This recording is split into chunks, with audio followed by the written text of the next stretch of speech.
Chapter 21, America enters World War II. This is the second chapter about World War II. Mobilizing for war.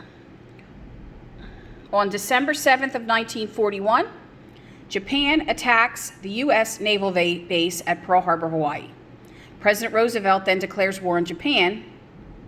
And now we have Henry Stimson as Secretary of War and General Marshall as Chief of Staff in charge of advising the President on the war.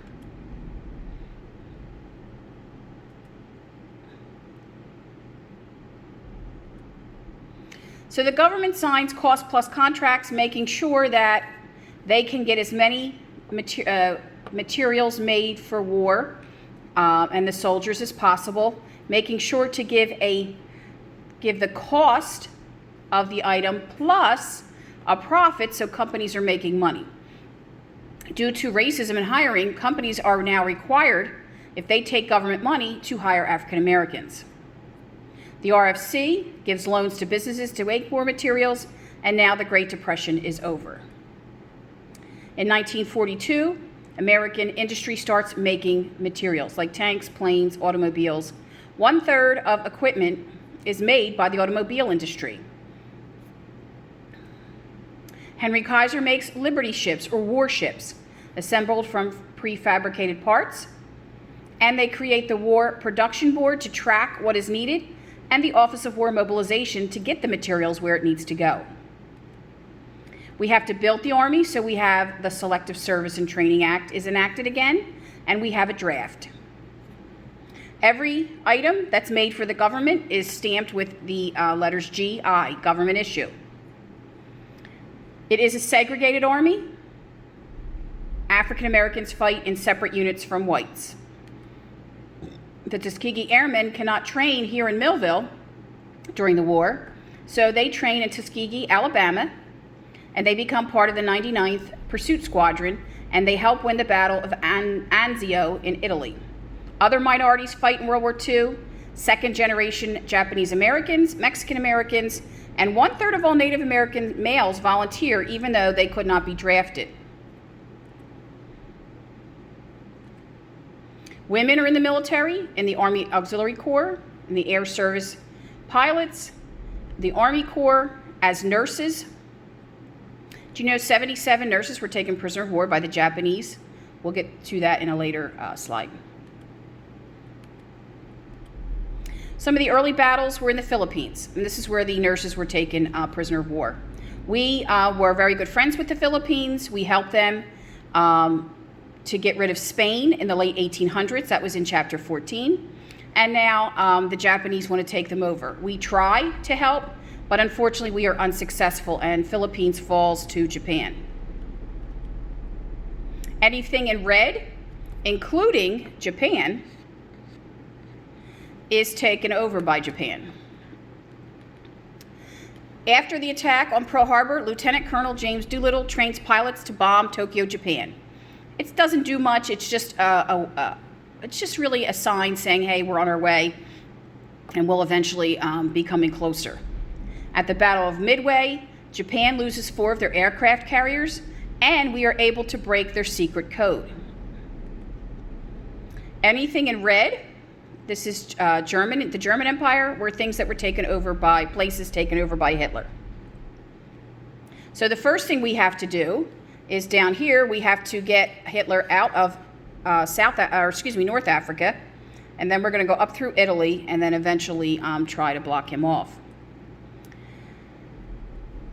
German submarines attack American cargo and Navy ships in the Atlantic Ocean, and many are sunk and many sailors are killed. But we start to create new technology like radar and sonar and depth charges. In May of 1942, the Germans attacked the Soviet Union, even though they promised Stalin that they would not. They enter Stalingrad in late September of 1942. Unfortunately for the Germans, or fortunately for the Soviets, the winter comes early. It's very cold up in Stalingrad, and the Soviet soldiers and the cold winter put Germany on the defensive. Each side, by February, will lose 500,000 troops, not to war, but to freezing and disease and all kinds of stuff. Life on the home front, everybody works. Everybody works in a factory. There are high taxes, but nobody cares because they're making money. Citizens buy war bonds to lend money to the government. Women work, and for the first time, they're doing quote unquote men's work, working in the factories. Roosevelt, the president, creates the Fair Employment Practices Commission to end discrimination in hiring workers, and more African Americans are hired. The Bracero program is also created. FDR, our president, asked Mexico to send workers, and 200,000 come to America to work on our farms and factories. There's still a lot of prejudice at home, unfortunately, and a lot of racism in the United States. There are race riots in Detroit against African Americans. There are riots against Hispanic and Mexican Americans in California. And there's discrimination against Japanese Americans because of Pearl Harbor. Seabrook Farms here near Bridgeton hired many Japanese Americans during the war. Many Japanese Americans were sent to internment camps and were not allowed to go about their regular day. And so Mr. Seabrook needed helpers. He needed people to pick the vegetables so it could be sent to the soldiers. And so many Japanese Americans that had been interned by the government volunteered. Some Italian Americans and German Americans were forced to carry identification cards, but for the most part, they were left alone. It wasn't until Ronald Reagan in 1988, our president, gave $20,000 to each surviving Japanese American who had been detained and forced out of their homes and businesses. Daily life was rationing. Many people grew their own garden. They called them victory gardens, so all farm food could be sent to the troops. Here's a propaganda poster at that time. Pushing back the enemy. The goal was to push the Germans and Japanese back. So we had to first, like we said, invade North Africa. Then we had to go up through Italy to get to Germany. Then we had to invade France on the other side to get to Germany. The invasion of France is called D-Day, and the Americans suffered 2,700 casualties in one day. And this map shows you the Russians are coming this way, we're coming up through Italy, and we're coming down through France, trying to push the Germans back. The D-Day landing craft was specially created for this D-Day event. The front piece will come down, and the men will storm off and hopefully defeat the Germans. The Marines begin to fight the Japanese in the Pacific. They have a strategy called island hopping. They go to the islands of Tarawa. They go to Kwajalein, the Mariana Islands, Saipan, Tinian, Guam, Guadalcanal, Philippines, Leyte Gulf, on and on and on. But the purpose is they're getting closer and closer and closer to Japan. And you can see with these arrows, here's Pearl Harbor, that we're getting closer and closer and closer to Japan.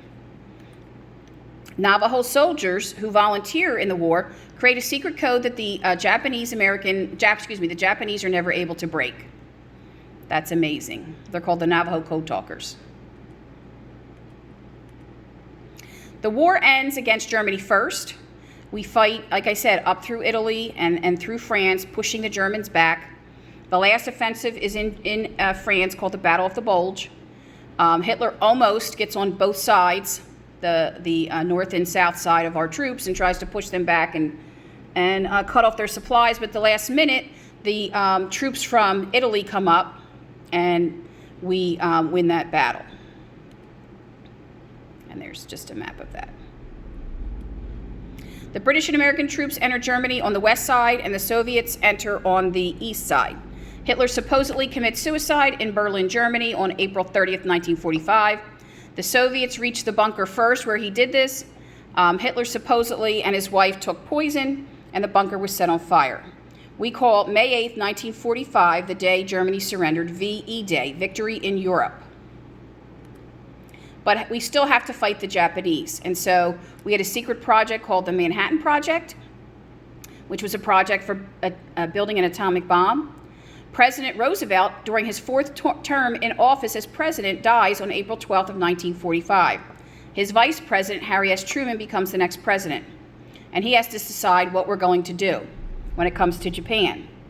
So we get closer and closer to Japan. We fight on the island of Iwo Jima. 6,800 Marines are killed in one small island.